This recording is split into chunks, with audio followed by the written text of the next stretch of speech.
As local and global citizens, well-informed, engaged, and committed, we must ask how technology can benefit humanity. For example, how can technology help the world's poorest 2.5 billion people who live on less than $1 a day? Or overcome the fact that 82 of the 83 million people born into the world every year are born into poverty? I think the genesis of the centers was around the 3 C's: competence, conscience, and compassion.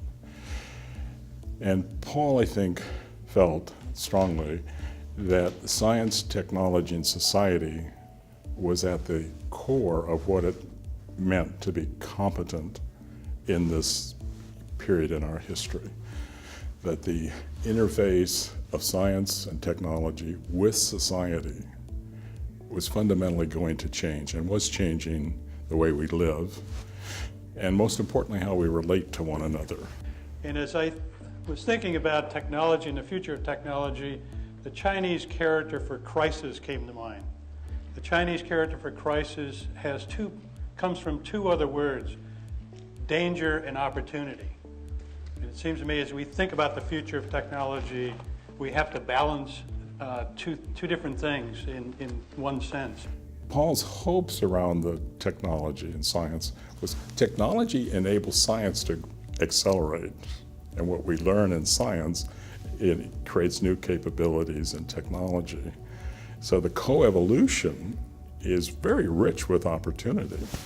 How did I connect with Eric and Al? Well, Al and I go back to 1989 when he was acting dean of the business school and I was being recruited to be dean.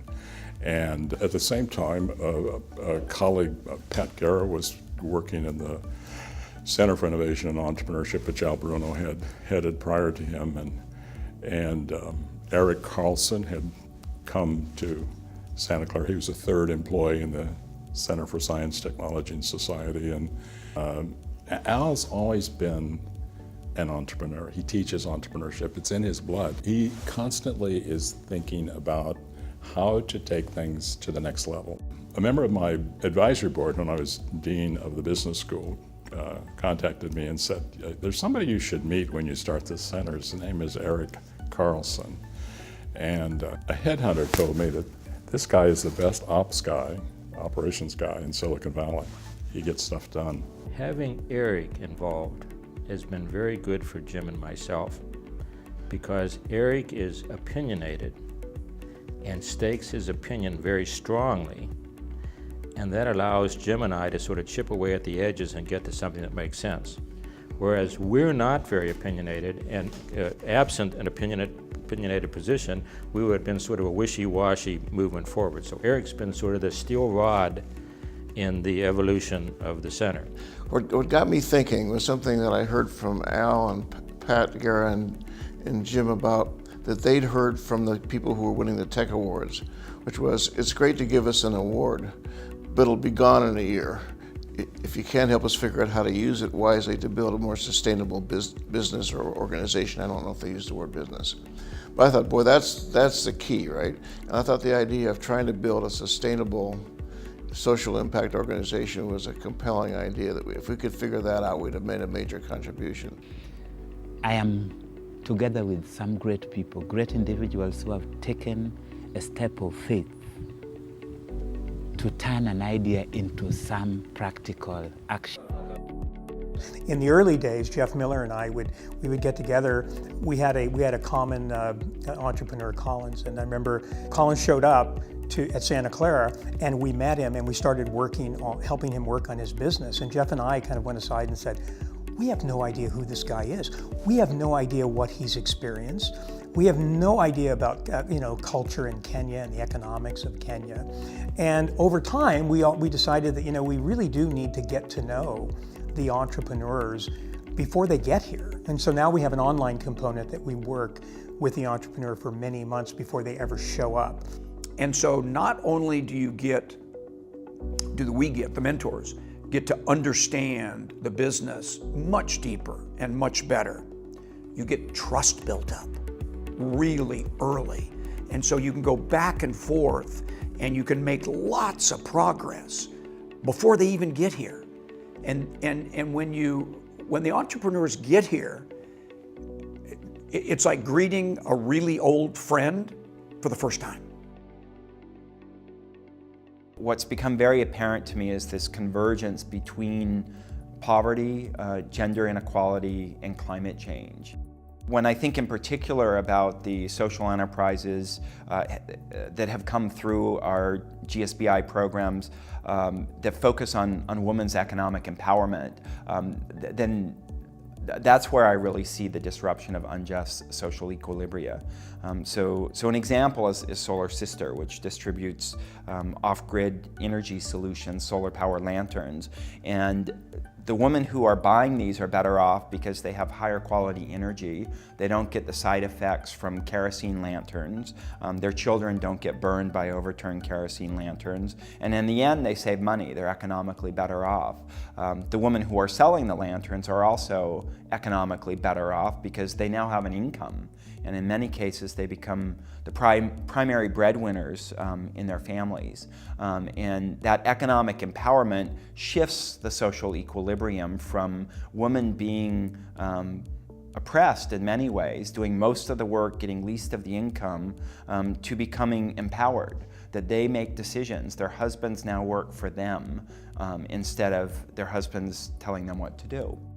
Visiting social entrepreneurs in the field is really awe-inspiring. They are the true rock stars in my book. But you have to witness their passion on the ground and look at the people they serve in the eyes to truly change your own soul.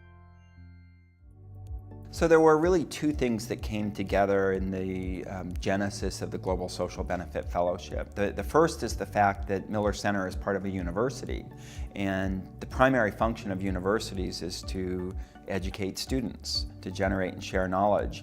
And we didn't have a lot of real student engagement with social enterprises.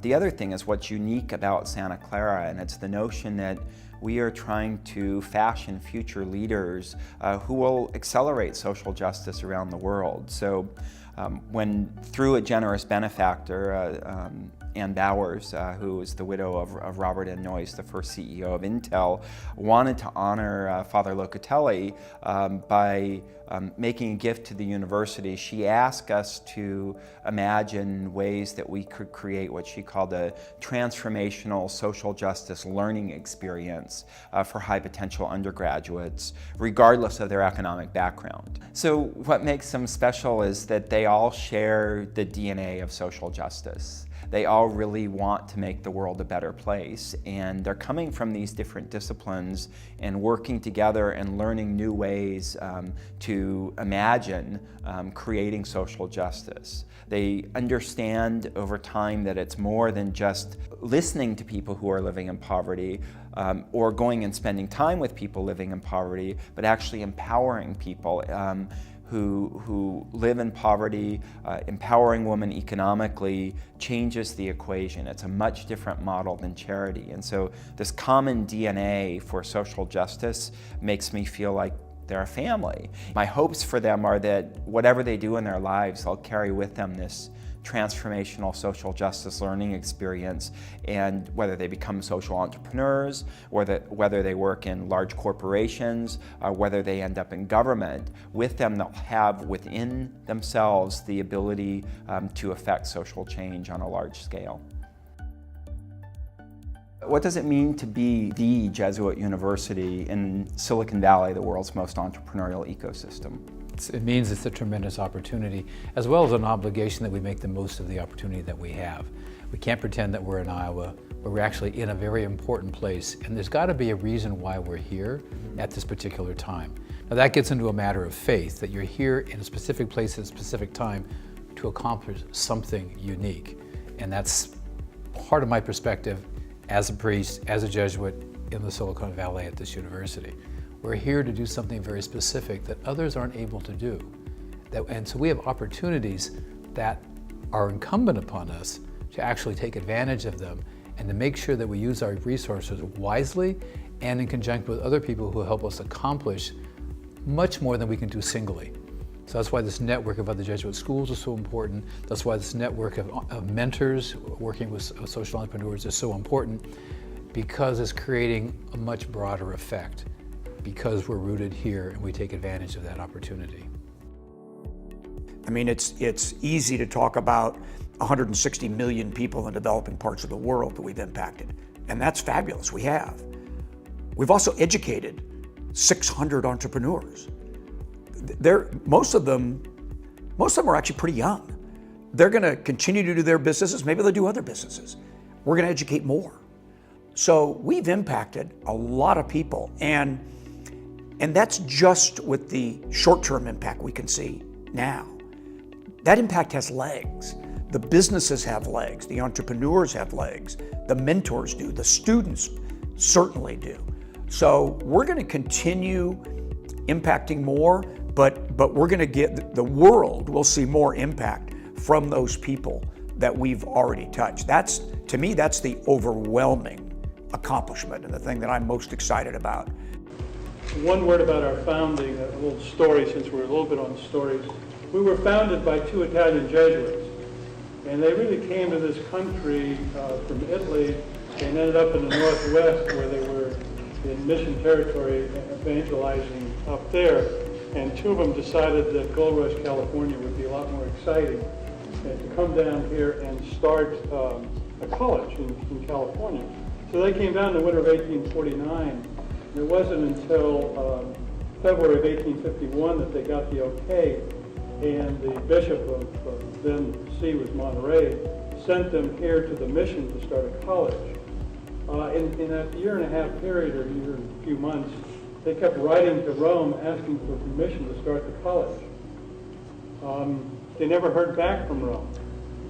So on March 19th, 1851, they took over the mission, started the college, immediately enrolled students soon thereafter, and started teaching. Now there's 2 controversies around starting. Are we the oldest college university in California? Because UOP began, or then College of Pacific, what they did is they went and gave the state $20,000 and got a charter to begin teaching, but they didn't enroll students for 2 more years. Jesuits did not get that permission from the state, they just started educating students. So they didn't pay too much about to the state. The other thing is, the following fall, they finally heard back from Rome, don't start the college. The speed of communication.